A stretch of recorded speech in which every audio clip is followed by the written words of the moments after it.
Last अपन ने modelling and analysis discuss किया था। आज अपन लास्ट टॉपिक रिक्वायरमेंट इंजीनियरिंग का जो लास्ट टॉपिक है अपना वो डिस्कस करेंगे। आज अपन बात करेंगे वैलिडेशन और मैनेजमेंट की। तो अभी तक अपन ने देखा है कि रिक्वायरमेंट क्या है, क्यों ज़रूरी है, क्यों इम्पोर्टेंट है। फिर उसके बाद अपन ने देखा कि एलिसिटेशन कैसे करते हैं, कस्टमर से रिक्वायरमेंट पता कैसे करते हैं, किन किन इश्यूज़ का ध्यान रखना होता है। फिर अपन ने देखा कि उन रिक्वायरमेंट्स को फॉर्मली कैसे अपन डिफाइन कर सकते हैं, उनको कैसे मॉडल कर सकते हैं।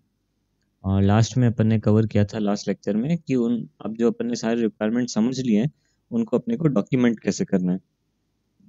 तो उसके लिए अपन ने एक IEEE स्टैंडर्ड भी स्टडी किया था 830, जिसमें अपन ने कुछ टेम्पलेट्स देखे थे कि जो रिक्वायरमेंट एक बार अपन नोट करना चाहते हैं तो किस फॉर्मेट में अपन उसको अरेंज करें ताकि एक स्टैंडर्ड वे में वो सब लोगों को मिल सके। ठीक है, आज लास्ट टॉपिक डिस्कस करेंगे कि अभी जो रिक्वायरमेंट्स इकट्ठी करके अपने जो डॉक्यूमेंट बनाया है वो उसको वैलिडेट कैसे करें और फर्दर रिक्वायरमेंट्स को मैनेज करने में क्या क्या इश्यूज आते हैं और उनको कैसे मैनेज करते हैं सो ऑन। ठीक है, तो आज मेनली 3 टॉपिक कवर करेंगे, रिक्वायरमेंट वैलिडेशन, इवोल्यूशन और चेंज मैनेजमेंट। तो जब रिक्वायरमेंट वैलिडेशन की बात करते हैं सबसे पहले अपन एक डेफिनेशन पढ़ेंगे रिक्वायरमेंट रिव्यूज की। अगर आप लोगों को दिख रहा है, नहीं दिख रहा है, मैं थोड़ा सा जूम कर देता हूँ। तो requirement review is a process where a group of people from the system customer and system developer read the requirements document in detail and check for errors, anomalies and inconsistencies. Once these have been detected and recorded, it is then up to the customer and the developer to negotiate how the identified problems should be resolved. ठीक है, तो basically concept क्या है, review क्यों कर रहे हैं हम? रिव्यू इसलिए करना चाहते हैं to identify whether there are any errors, anomalies और inconsistencies within our requirement, और अगर हैं तो अपन उनको डिटेक्ट करें, रिकॉर्ड करें और कस्टमर और डेवलपर मिलकर नेगोशिएट करके उन प्रॉब्लम्स को सॉल्व कर लें। तो that is just very brief introduction to why requirements need review. अपन थोड़ा सा और इसमें टॉपिक्स कंसिडर करेंगे कि रिक्वायरमेंट वैलिडेशन में अपन क्या क्या करने वाले हैं। सबसे पहला वैलिडिटी चेक करते हैं। अच्छा, रिक्वायरमेंट वैलिडेशन में अब अपन वही सारी चीजें चेक करेंगे जो कि अपन ने डिफाइन किया था, that they are characteristics of a good SRS.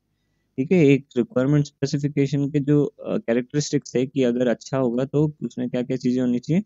Basically validation में अपन वही सारी चीजें चेक करते हैं कि जो जो चीजें अपने मार्क किया that these are the quality checks, उन चेक्स को अपने को परफॉर्म करना है। तो सबसे वैलिडिटी का मतलब है कि जो रिक्वायरमेंट्स लिखी है वो ठीक है कि नहीं है। तो ये वैलिडेशन अपन कैसे परफॉर्म करते हैं? Through analysis. आपने कोई एक्सपर्ट्स होंगे, कोई सीनियर मेंबर्स होंगे, सीनियर इंजीनियर्स होंगे, उनको बोलेंगे कि वो एनालाइज करें रिक्वायरमेंट्स को कि वो ठीक है कि नहीं है। और प्लस अगर उसमें कुछ डाउट आता है, कंफ्यूजन आता है या कोई फर्दर इशू रेज होता है तो अपन स्टेक होल्डर्स को इन्वॉल्व कर लेते हैं। हो सकता है कि अभी तक अपन कस्टमर से बात करें, अब अपन एंड यूजर से बात करें या कस्टमर के हायर लेवल मैनेजमेंट से या बोर्ड से बात करें to discuss upon some points that may require more clarification. ठीक है, फिर सेकंड पॉइंट है consistency. Again consistency is very important. तो अपन चेक कर लेते हैं कि अगर कोई कॉन्ट्राडिक्टरी एम्बिगुअस स्टेटमेंट्स हैं एसआरएस में तो then those statements needs to be clarified and to be made consistent with other requirements within that particular specification. Third आ गया कंप्लीटनेस। तो will look for any missing information, अगर है तो will seek customer की clarify करें। Fourth है realism. तो it will be based on technology state, budget and schedule. तो जो रिक्वायरमेंट्स कस्टमर ने पोस्ट किए अपन चेक कर रहे हैं whether they are possible to be implemented. तो उसके बेसिकली 3 फैक्टर्स पे अपन उसको इवेलुएट करते हैं कि टेक्नोलॉजी में पॉसिबल है कि नहीं है, बजट के थ्रू पॉसिबल है कि नहीं है, और थर्ड पॉइंट आ जाता है कि शेड्यूल अलाउ कर रहा है कि नहीं कर रहा है। तो रियलिज्म में अपन मेनली 3 चीज़ों की बात करते हैं कि अभी टेक्नोलॉजी की स्टेट क्या है, कस्टमर का बजट कितना है, और फाइनली शेड्यूल के अंडर वो जो एसआरएस बनाया है वो उस पर्टिकुलर शेड्यूल के अंदर अपन उसको पॉसिबल अचीव कर पाएंगे या नहीं कर पाएंगे। तो अगर इससे रिलेटेड कोई चेंजेस परफॉर्म करना है तो we should do it right now before starting off the project. और फाइनली फिफ्थ पॉइंट आ जाता है वेरीफाइबिलिटी, जिसका अपने बार बार बात की है कि रिक्वायरमेंट में ऐसा कुछ भी नहीं लिखना है जो कि वेरीफाइबल ना हो, नहीं तो फिर क्या होगा, एक्सेप्टेंस में प्रॉब्लम आएगी। तो वेरीफाइबिलिटी इंश्योर करने के लिए अपन टेस्ट प्लान्स बना लेते हैं या फिर एक्सेप्टेबिलिटी क्राइटेरिया डिस्कस कर लेते हैं कस्टमर से कि किन किन क्राइटेरिया के बेसिस पे इवेलुएट करोगे ताकि हम उसकी वेरीफाइबिलिटी को इंश्योर कर सकें। ठीक है, तो हो सकता है ये सारे पांचों पॉइंट्स ना अपने को सारी मेजर रिक्वायरमेंट्स के लिए कंसिडर करना पड़े अपने सिस्टम की। तो generally requirement validation process, generally जो सीनियर मेंबर्स होते हैं कंपनी में या जो सीनियर इंजीनियर्स होते हैं वो लोग ये स्टेप्स परफॉर्म करते हैं। ठीक है, अभी अपन जब वैलिडेशन की बात करें तो वैलिडेशन 3 तरह से हो सकता है। फर्स्ट, रिक्वायरमेंट रिव्यूज, जिसके के अंदर सीनियर मेंबर्स और कस्टमर साथ बैठ जाएं और बैठ के रिक्वायरमेंट्स जो जो फाइनलाइज हुई है, जो एसआरएस में अपन ने नोट किए, उनको one by one upon review कर लें। ठीक है, रिव्यू फॉर दीज 5 पॉइंट्स। ठीक है, सेकंड पार्ट आ जाता है प्रोटोटाइपिंग, कि जो रिक्वायरमेंट्स मिल रही है उनके लिए आप छोटे छोटे प्रोटोटाइप बनाते जाओ। आप प्रोटोटाइप के थ्रू उनको वैलिडेट करो कि वो रिक्वायरमेंट्स पॉसिबल हैं कि नहीं है, वेरीफाइबल हैं कि नहीं है, एंड सो ऑन। तो धीरे धीरे प्रोटोटाइपिंग के फॉर्म में आप उन रिक्वायरमेंट्स को वर्कआउट करना शुरू करो। और थर्ड आ जाता है टेस्ट प्लान जनरेशन, कि right after preparing SRS you should start working on a test plan, कि इस सिस्टम की टेस्टिंग कैसे होगी। और once the test plan is ready, तो फिर आप क्या कर सकते हैं, फाइनली काम स्टार्ट कर सकते हैं, क्योंकि आपको पता है कि किन टेस्ट्स के बेसिस पे ये अपना जो सॉल्यूशन है, ये जो अपना सॉफ्टवेयर है, वो कस्टमर उसको एक्सेप्ट करेगा। ठीक है, तो अब वैसे ये बहुत ऑब्वियस है कि इन तीनों स्ट्रेटजीज में the requirement reviews have the least amount of complexity, least amount of resources available, resources required, and in case of prototyping, some more amount of resources is required, and finally in test plan generation, और finally test plan generation में सबसे ज़्यादा efforts required हैं। तो complexity जो है वो review से प्रोटोटाइपिंग से टेस्ट प्लान की तरफ बढ़ती जाती है। बट इट डिपेंड्स कि सामने कस्टमर कैसा है, वो कितना फ्लेक्सिबल है, what is the level of understanding, कितना बड़ा प्रोजेक्ट है, कितना ज़्यादा उसमें पैसा इन्वॉल्व है, या शेड्यूल कितना ज़्यादा इंपॉर्टेंट है, and so on. Customer relationships कितनी इंपॉर्टेंट है, आपकी कंपनी का स्टेटस कैसा है, and so on. There are many issues associated. तो based on every project will decide कि हम अपने को इन तीनों में से कहाँ रुकना है और किस लेवल का अपने को वैलिडेशन जो है वो परफॉर्म करना है। ठीक है, नेक्स्ट अपन बात करते हैं रिक्वायरमेंट्स मैनेजमेंट की। रिक्वायरमेंट वैलिडेशन इज इजी, अपन बहुत बार डिस्कस कर चुके हैं कि रिक्वायरमेंट्स में क्या क्या होना चाहिए। अपन बेसिकली वैलिडेशन में उन्हीं को चेक करना चाहते हैं कि वो सब है या नहीं है, और अगर नहीं है तो क्लैरिफाई करो और अभी ऐड करो without before moving on to further design and development process. ठीक है, अब रिक्वायरमेंट्स मैनेजमेंट ऐसा पार्ट है जो कि it is not it is not lock down to the earlier part of a project. Requirement management आपको throughout करना पड़ता है from the very start till the acceptance of the software. ठीक है, तो requirement management is the process of understanding and controlling changes to system requirements.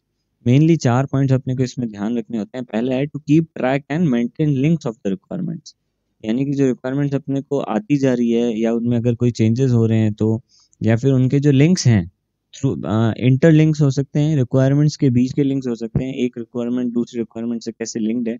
और plus links अपन वो भी कंसिडर करते हैं कि एक रिक्वायरमेंट डेवलपमेंट के कौन से मॉड्यूल से लिंक्ड है। तो that is also very important. उससे क्या होगा, कई बार टीम को भी सपोर्ट मिलता है कि कैसे हम मतलब हम जो जिस पर्टिकुलर मॉड्यूल पे काम कर रहे हैं उसकी स्पेसिफिक रिक्वायरमेंट्स क्या है, without exposing other requirements to that particular team. ठीक है, तो सबसे पहला पार्ट है to keep track and maintain links between requirements and between our development modules and requirements. Second है to assess impact of changes. So once we are keeping track of all requirements, जो उसमें जैसे भी change हो रहे हैं and so on, और plus अपन लिंक्स भी मैनेज कर रहे हैं, तो based on this information we should assess impact of changes. कौन से ऐसे मॉड्यूल्स हैं, कौन से ऐसे सब सिस्टम्स है, कंपोनेंट्स हैं जिनमें कि अगर चेंज करेंगे तो सबसे ज़्यादा इम्पैक्ट आएगा, और किन में कम इम्पैक्ट आएगा, किन में अपन चेंजेस इनकॉर्पोरेट कर सकते हैं, किस में नहीं अलाउ कर सकते हैं, एंड सो ऑन। ये सारी चीज़ें अपने को रिक्वायरमेंट्स मैनेजमेंट में करनी होती है। थर्ड पार्ट आ जाता है process for change proposal.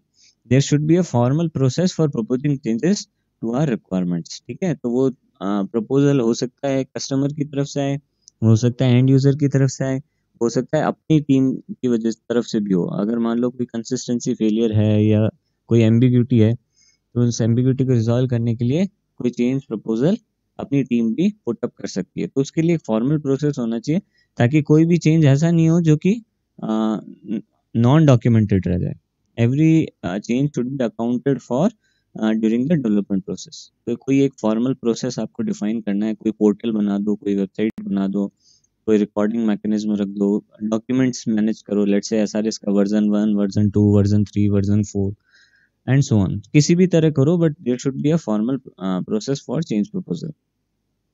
And finally जो चेंजेस अपने सिस्टम में आ रहे हैं उनको रिक्वायरमेंट से लिंक करना है कि कौन सी ऐसी रिक्वायरमेंट्स थी जो बार बार चेंज हो रही है, ताकि अपन इस तरह की चीज़ें पता कर सकें कि अगर अपने को पता होगा कि कौन सा चेंज किस रिक्वायरमेंट से लिंक्ड है, तो एक तो उस प्रोजेक्ट के लिए तो अपने को हेल्प मिलेगी कि कौन सी ऐसी रिक्वायरमेंट्स हैं कि जो कि बहुत ज़्यादा वोलेटाइल हैं, जिनमें बार बार चेंजेस आते हैं, प्लस फ्यूचर के लिए भी वो नॉलेज अपने पास स्टोर्ड रहेगा कि किस तरह की रिक्वायरमेंट्स में ज़्यादा प्रॉब्लम आती है। तो इट इज़ वेरी इंपॉर्टेंट। ठीक है, फिर नेक्स्ट अपन डिस्कस करते हैं रीजंस फॉर चेंज।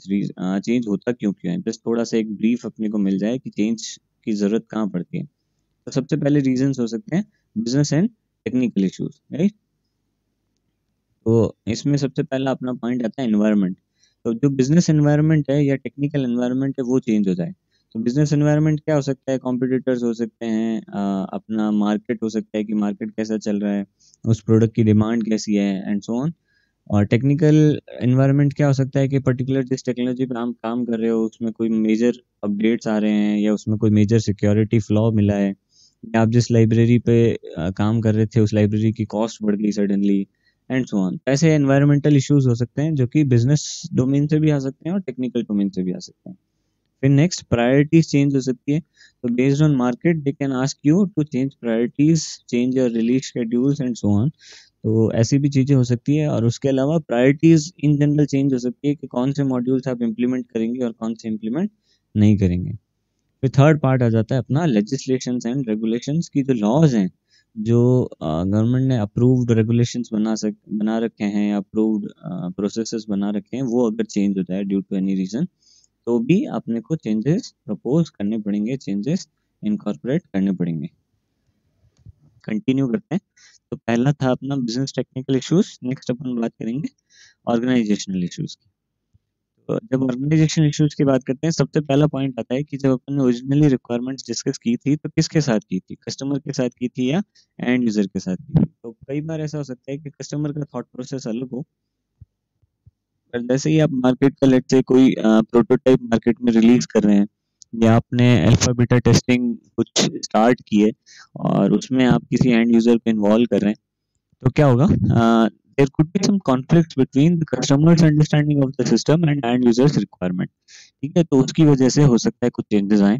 फिर सेकंड हो सकता है कि ऑर्गेनाइजेशन बजट कंस्ट्रेंट्स। अब बजट कंस्ट्रेंट्स तो ऑब्वियस है कि कोई भी कारण हो सकता है कि बजट चेंज हो रहा हो, मार्केट चेंज हो गया, कंपनी को लॉस लग गया, कंपनी मतलब अगर लंबा प्रोजेक्ट है तो लेट्स से पिछले फाइनेंशियल बजट में कंपनी ने इस पर्टिकुलर प्रोजेक्ट के लिए इतना पैसा अलॉट किया था, पर अब इस फाइनेंशियल बजट में चीज़ें चेंज हो गई, कंपनी नए प्रोडक्ट पे काम करना चाहती है, तो इस पर वो कम इन्वेस्ट करना चाहते हैं, थिंग्स लाइक दैट। तो कोई बजट कंस्ट्रेंट्स आ सकते हैं, बोल सकते हैं कि ये मॉड्यूल चलो अभी रहने दो, आप अभी इतना कर दो, ये मॉड्यूल बाद में बना देना एंड थिंग्स लाइक दैट। ठीक है, उसके अलावा ऑर्गेनाइजेशन कंस्ट्रेंट्स क्या हो सकते हैं। ऑर्गेनाइजेशनल कंस्ट्रेंट्स में जो अपन बात करेंगे तो अपन बात कर सकते हैं लेट्स से कि अपना किसी कंपनी के साथ एमओयू था वो कैंसिल हो गया। ठीक है, या फिर लेट्स से आपकी पर्टिकुलर कोई टीम थी वो डिसॉल्व हो गई, उस टीम में कोई इम्पोर्टेंट मेंबर था वो चला गया एंड सो ऑन। तो कई सारे ऐसे ऑर्गेनाइजेशनल इश्यूज की वजह से भी चेंज आ सकता है। और फिर फाइनली आ जाता है एडेप्टेशन और न्यू रिक्वायरमेंट्स। तो जैसे जैसे आप सिस्टम को अडेप्ट करने जाते हैं उसके डिप्लॉयमेंट एनवायरनमेंट में, उसके एंड यूजर के सिनेरियोज में, तो रिक्वायरमेंट्स आ सकती है, या फिर कोई टोटली न्यू रिक्वायरमेंट्स आ जाए बेस्ड ऑन अर्लियर अंडरस्टैंडिंग। अगर कुछ नया रिक्वायरमेंट आ जाए कि ठीक है ऐसा नहीं ऐसा होना चाहिए, तो भी अपने को अडॉप्ट करना पड़ सकता है। फाइनली थर्ड आ जाता है यूजर्स एंड कम्युनिटी इशूज। ये सब में तो अभी अपन कस्टमर की बात करें, अब फाइनली अपन बात करें एंड यूजर की, और एंड यूजर के अराउंड जो कम्युनिटी एफर्ट्स होते हैं उसकी बात करें। सबसे पहला आ जाता है ease of use and training. तो अगर लेट्स से कोई ट्रेनिंग से रिलेटेड कोई प्रॉब्लम आती है, ऐसा लगता है कि लर्निंग कर्व ज़्यादा है, या इंटरफेस में कोई चेंजेस कराने हैं, या फिर लेट्स से आपसे कहें कि नहीं, यूज़र जब पहली बार सॉफ्टवेयर यूज़ करे तो उसके सामने एक यूजेज टूर आना चाहिए, उसको सारे ऑप्शंस पता चलने चाहिए कि कहाँ कहाँ क्या होता है, मेन्यू किस लिए, लेफ्ट बार किस लिए, राइट बार किस लिए है। ठीक है, तो ऐसे इश्यूज हो सकते हैं जो कि ईज ऑफ यूज और ट्रेनिंग से रिलेटेड हो उस पर्टिकुलर यूजर के लिए। ठीक है, सेकंड हो सकता है सपोर्ट रिक्वायरमेंट्स। तो उसमें लेट्स से कि अगर सॉफ्टवेयर में बग आती है या सॉफ्टवेयर की मेंटेनेंस से रिलेटेड सपोर्ट प्रोवाइड करता है कस्टमर, कि हम मान लो ऑन साइट ट्रेनिंग देंगे, वर्चुअल ट्रेनिंग देंगे, या फिर लेट्स से इन जनरल जो बग्स आ रही है सॉफ्टवेयर में उनको रिपोर्ट करने के लिए आप ऐसा टूल बनाने के लिए बोलते हैं कि ऑटोमेटेड बग रिपोर्टिंग होनी चाहिए, कि कोई एरर आए तो एक बग रिपोर्ट जनरेट हो जाए, यूजर को पूछे सेंड और डोंट सेंड, सेंड कहे तो सेंड हो जाए एंड थिंग्स लाइक दैट। तो कुछ ऐसी सपोर्ट रिक्वायरमेंट्स बाद में जनरेट हो सकती है अगर अपन उनको पहले ध्यान देना भूल गए हों, या जो पर्टिकुलर सपोर्ट कंपनी है उसके जो प्रोसेसेस हैं उनसे अडेप्ट करते टाइम भी ऐसी सपोर्ट रिक्वायरमेंट्स जनरेट हो सकती है। और फाइनली थर्ड आ जाता है ट्रेड ऑफ्स। तो कुछ यूजर्स को कुछ चीज़ें अच्छी लगती है, कुछ यूजर्स को कुछ दूसरी चीज़ें अच्छी लगती है। तो हमेशा अपने को एक ट्रेड ऑफ रखना पड़ता है और चूज करना पड़ता है कि अपन कौन सी चीज़ें करने वाले हैं। लेट्स से ओरिजिनली अपन ने सोचा था कि अपना सॉफ्टवेयर तो जनरल एक लाइट थीम फॉलो करे और एक मिनिमल डिज़ाइन हो एंड सो ऑन, बट उसके अगेंस्ट कुछ कस्टमर्स चाहते थे कि नहीं डार्क मोड होना चाहिए और उसमें आप मतलब वाइब्रेंट कलर्स यूज़ करें या थिंग्स लाइक दैट। तो अब आपने इनिशियली चूज़ किया था कि नहीं हम कन्वेंशनल थीम्स ही रखेंगे, but then after some time community से बहुत ज़्यादा रिक्वेस्ट आने लगी डार्क मोड के लिए, तो then you also had to consider that. तो कुछ ऐसे ट्रेड ऑफ्स हैं जो कि अलग अलग टाइम पे फिर आपको उन ट्रेड ऑफ्स को मॉडिफाई करना पड़ता है based on customer feedback and so on. ठीक है, तो these are some of the reasons for change. इसके अलावा भी कोई अननोन रीजन हो सकता है, हमेशा इट इज ऑलवेज पॉसिबल। तो that means that changes are inevitable. तो अपने को इन एनी केस चेंज को ध्यान में रखना ही पड़ेगा। ठीक है, तो फिर जब चेंज को ध्यान में रखना पड़ेगा then we talk about requirements change management. ठीक है कार्तिक, वो बाद में डिस्कस करते हैं। चलो नेक्स्ट रिक्वायरमेंट्स चेंज मैनेजमेंट की बात करते हैं। तो अब चेंज मैनेजमेंट का सबसे इंपॉर्टेंट पार्ट है कि कोई भी चेंज अगर सिस्टम में आइडेंटिफाई होता है, प्रपोज होता है, तो उसके साथ डील कैसे करें, दैट इज चेंज मैनेजमेंट। तो सबसे पहला स्टेप होता है आइडेंटिफाइड प्रॉब्लम, यानी जो अपनी जो प्रॉब्लम है जिसकी वजह से चेंज आ रहा है, उस प्रॉब्लम को अपने को आइडेंटिफाई करना है, राइट। जैसे ही प्रॉब्लम आइडेंटिफाई हुई अपन फिर उसको एनालाइज करेंगे और एक चेंज स्पेसिफिकेशन बनाएंगे, कि वो चेंज को अपन डिफाइन करेंगे properly in terms of, it could be in terms of a use case diagram, sequence diagram, any kind of modeling efforts and so on. Analysis में अपन ये देखते हैं कि वो चेंज पॉसिबल है कि नहीं है, फिजिबल है कि नहीं है, या वो चेंज कितना बड़ा है कितना छोटा है, उससे रिलेटेड बजट कंस्ट्रेंट्स क्या होंगे, शेड्यूल कंस्ट्रेंट्स क्या होंगे, और वो सारी चीज़ें अपन कस्टमर के साथ डिस्कस करते हैं कि वो एक्सेप्टेबल है या नहीं। जब एक्सेप्टेबल है या नहीं एंड सो ऑन, तो फिर अपन एक चेंज स्पेसिफिकेशन बना लेते हैं, फिर चेंज का एनालिसिस एंड कॉस्टिंग करते हैं। तो प्रॉब्लम एनालिसिस में अपन एक रफ एनालिसिस कर रहे हैं कि उसके क्या क्या इम्पैक्ट हो सकते हैं, बट अब चेंज एनालिसिस एंड कॉस्टिंग में क्या करेंगे, अपन एक डिटेल्ड एनालिसिस परफॉर्म करेंगे on the basis of its linkage to our modules and other requirements. तो ओरिजिनली आपको पता है अपन रिक्वायरमेंट मैनेजमेंट में क्या कर रहे थे, लिंक्स मेंटेन कर रहे थे, है ना। मल्टीपल रिक्वायरमेंट्स के बीच में उनके इंटरडिपेंडेंस के लिंक्स बना रहे थे, और जो अपने डेवलपमेंट मॉड्यूल्स हैं उनके और उनके करस्पॉन्डिंग रिक्वायरमेंट्स के बीच में लिंक मेंटेन कर रहे थे। अब वो लिंक्स काम आएंगे तो आइडेंटिफाई कि कितना बड़ा चेंज है, अगर इस रिक्वायरमेंट को चेंज करते हैं और कितनी रिक्वायरमेंट्स को ये इम्पैक्ट करेगा, और उन सारी रिक्वायरमेंट्स पे जब इम्पैक्ट आएगा तो करस्पॉन्डिंगली कितने डेवलपमेंट मॉड्यूल्स पे, कितने डेवलपमेंट प्रोसेसेस पे इम्पैक्ट आने वाले हैं। On the basis of this, after completing all this analysis, we do a very we try to do as much as accurate costing analysis, कि अपन उसका कॉस्ट इम्पैक्ट भी पता कर सकें कि ऑलमोस्ट एक्यूरेट कि कितना कॉस्ट इम्पैक्ट उसका आएगा, और क्या हम क्या वेदर द कस्टमर और we can afford that impact on cost of the system. और फिर फाइनली अपन चेंज इम्प्लीमेंटेशन की बात करते हैं। तो जब अपन चेंज इम्प्लीमेंट करने जाएंगे तो हो सकता है आपको डिज़ाइन भी चेंज करना पड़े, आपका जो कोड है, डेवलप्ड कोड है, वो चेंज करना पड़े, आपने जो टेस्ट प्लान्स बनाए हैं वो चेंज करने पड़े and so on. The change implementation phase can be very big. ठीक है, और after change implementation we can define our revised requirements, और उसको अपन डॉक्यूमेंट करके रख लेते हैं, again for the purpose of acceptability and verification and validation of our software. ठीक है, तो ये 3 स्टेप में अपने को किसी भी चेंज को प्रोसेस करना है। उसके अलावा रिक्वायरमेंट चेंज मैनेजमेंट की जब बात करते हैं तो अपन इसकी बात करेंगे कि कौन-कौन से टूल्स रिक्वायर्ड है। तो टूल्स में सबसे पहला आता है कि स्टोरेज एंड पब्लिशिंग। जो भी अपने रिक्वायरमेंट्स हैं उनको अपने को कहीं पे स्टोर करना है और सेकंड उसको पब्लिश करना है। पब्लिश का मतलब है it should be accessible to our customer, all the stakeholders as well as the complete team. ठीक है, चाहे एक सिंगल प्रोग्रामर हो, मैनेजर हो, बोर्ड मेंबर है, कोई सेल्स टीम का बंदा है and so on, they should be able to see कि ओरिजिनली क्या रिक्वायरमेंट्स डिसाइड हुई थी, उसमें कब-कब क्या-क्या चेंजेस हुए एंड सो ऑन। तो स्टोर करके रखना है और साथ का साथ उसकी एक्सेस प्रोवाइड करनी है to the various stakeholders. अब हो सकता है कि अपन पूरी एसआरएस शेयर कर दें या फिर हो सकता है कि किसी डेवलपर को उतनी रिक्वायरमेंट शेयर की जाए जो कि उसके पर्टिकुलर मॉड्यूल से रिलेटेड है, उसके पर्टिकुलर मॉड्यूल से एसोसिएटेड है। ठीक है, इट डिपेंड्स कि आपका पब्लिशिंग प्लेटफॉर्म कितना अच्छा है, कितने एक्सेस कंट्रोल उसमें एम्बेडेड है एंड सो ऑन। फिर सेकंड आ जाता है चेंज मैनेजमेंट प्रोसेस। अभी चेंज मैनेजमेंट के लिए भी आप कोई सॉफ्टवेयर टूल या लेट्स से कोई डॉक्यूमेंटेशन टेक्निक यूज कर सकते हैं जिसमें कि आप हर मॉड्यूल के करस्पॉन्डिंग चेंजेस को डॉक्यूमेंट करेंगे कि उस मॉड्यूल में उस पर्टिकुलर रिक्वायरमेंट में कौन कौन से चेंजेस हुए, कितने कितने चेंजेस हुए एंड सो ऑन। इससे क्या होता है, अगर एक्सेप्टेबिलिटी में इश्यूज आते हैं तो अपन इनको रेफर कर सकते हैं, अगर डेवलपमेंट में इश्यूज आते हैं तो इनको रेफर कर सकते हैं। और अपार्ट फ्रॉम दैट सबसे ज़्यादा इंपॉर्टेंट है कि फ्यूचर में अगर कंपनी कोई और प्रोजेक्ट्स करेगी तो उसके लिए नॉलेज बेस तैयार होता है कि कब कब कैसे कैसे चेंजेस आते हैं और उनके लिए कंपनी प्रिपेयर्ड रह सके। और फाइनली थर्ड आ जाता है ट्रेसेबिलिटी मैनेजमेंट। तो इसमें जो भी चेंज हुआ है सिस्टम के अंदर उसको अपन ट्रेस बैक करें to its original requirement as well as change in that requirement.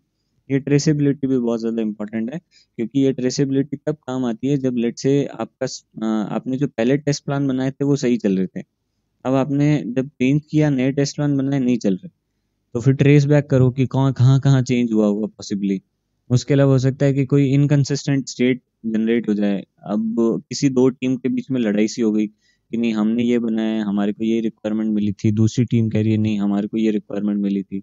तो उस केस में ट्रेस बैक किया जा सकता है कि उन मॉड्यूल्स में कौन कौन से चेंजेस हुए हैं, कब कब चेंजेस हुए हैं एंड सो ऑन। इसलिए ट्रेस कर पाना बहुत ज़रूरी है। तो some kind of traceability tool can also be used जिसमें कि अपन हर मॉड्यूल को ट्रेस बैक कर सकें through all its changes and original requirements within our system. ठीक है, और फाइनली एक टर्म जो कुछ जगह यूज की जाती है that is change control board. तो ये चेंज कंट्रोल बोर्ड क्या है, कई सारी कंपनीज के अंदर ये एक छोटी सी यूनिट होती है, एक छोटी सी टीम होती है। It involves many senior professionals and business executives and so on, जिन लोगों को प्रॉफिट लॉस से भी लेना देना है, but at the same time they also have detailed about details about the changes that are going to happen within our system।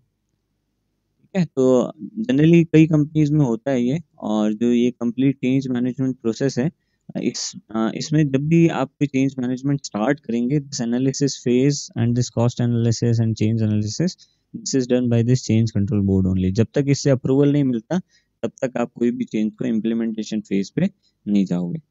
That has to be ensured. तो कई सारी कंपनीज में इस नाम से एक बोर्ड, एक टीम, एक यूनिट होती है। तो this is a very good acronym to know, CCB. इसके अलावा एक और है CR, we call it CR and that CR is change request.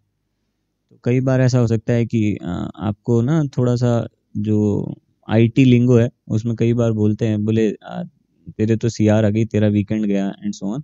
तो देन इट मीन्स कि वो एक चेंज रिक्वेस्ट है, वो अप्रूव्ड चेंज रिक्वेस्ट हो सकती है, पेंडिंग हो सकती है and so on. But we generally use this term called CR in our I T lingo and so on. आप ये दो टर्म्स हैं जिनको आप थोड़ा सा ध्यान रख सकते हैं। These are not formal terms पर काफ़ी जगह यूज होती है, सो यू शुड नो। ठीक है, ठीक है। तो इसके साथ अपना आज का टॉपिक कंप्लीट हो गया और इनफैक्ट पूरा यूनिट कंप्लीट हो गया कॉल्ड रिक्वायरमेंट इंजीनियरिंग। अपन इस पे काफ़ी सारा टाइम स्पेंड किया क्योंकि ये बहुत इंपॉर्टेंट है। और इसमें काफ़ी सारे ऐसे कंसेप्ट्स अपन ने स्टडी किए हैं जो आगे भी काम आने वाले हैं। जब अपन कॉन्फ़िगरेशन मैनेजमेंट पढ़ेंगे तो काफ़ी कुछ सिमिलर होगा रिक्वायरमेंट्स मैनेजमेंट से। फिर अपन जब डिज़ाइन मॉडलिंग पढ़ेंगे तो उसमें काफ़ी सारे डायग्राम्स कॉमन होंगे। जब अपन ने रिक्वायरमेंट मॉडलिंग में काम लिए हैं वही सारे उधर डिज़ाइन मॉडलिंग में भी काम आने वाले हैं। तो थोड़ा सा लंबा चला ये टॉपिक अपना यूनिट। मैं एक्सपेक्ट कर रहा था 3 लेक्चर में खत्म हो जाएगा पर लगभग 4.5 लेक्चर हो गया। और इसके साथ अपनी यूनिट कंप्लीट हो गई। अब नेक्स्ट यूनिट डिज़ाइन अपन नेक्स्ट लेक्चर से स्टार्ट करेंगे और होपफुली वो काफ़ी इंटरेस्टिंग होगी, क्योंकि उसमें फिर अपन एक्चुअल आपके जो प्रोजेक्ट्स हैं उनके एग्जाम्पल ले लेके उसको ब्रेक डाउन करेंगे और उनकी मॉडलिंग करेंगे एंड सो ऑन। ठीक है, तो अभी किसी को कोई डाउट हो तो बताओ।